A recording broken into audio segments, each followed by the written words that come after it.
So this study really looks at the gaps in infrastructure and the problems that we have around infrastructure in Ontario's dance sector as it relates to dance rehearsal spaces. So this study came out with 7 recommendations, 7 calls to action that really lay out what our next steps are, whether we're funders or dance organizations, whether we're a large institution or a dance company or an independent artist. So let's go through those recommendations.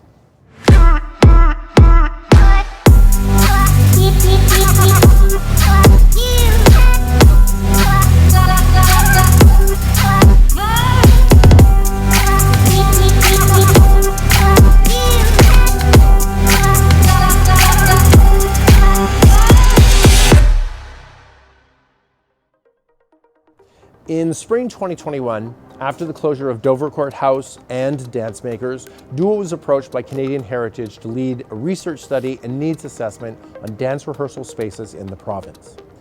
Duo worked with consultants Nordicity and Bridget MacIntosh and Associates to bring this project to fruition. Much of this work focused on where there are gaps in infrastructure and how this infrastructure can be fixed. Depending on the style of dance that you do, your needs are very different when you go into a rehearsal space. Short-term leases are the most common for independent artists. For larger companies, they need longer-term leases. But if they get them at a lower market value, then if they get evicted, that makes them very susceptible to have to pay costs that they can't necessarily afford. In Ontario, we have clusters of dance that happen. For example, Toronto, York Region, Peel Region, Kitchener-Waterloo, Burlington-Hamilton, and Ottawa.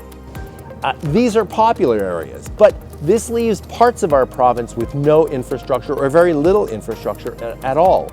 Less than 5% of spaces in Ontario are purposely built for dance. Almost 47%, almost half, of available spaces are dance schools and studios. Very few dance companies own or operate their space that they rehearse in, but some tenured dance companies have long-term agreements. Now, let's go meet the Duo team who will take you through our 7 recommendations.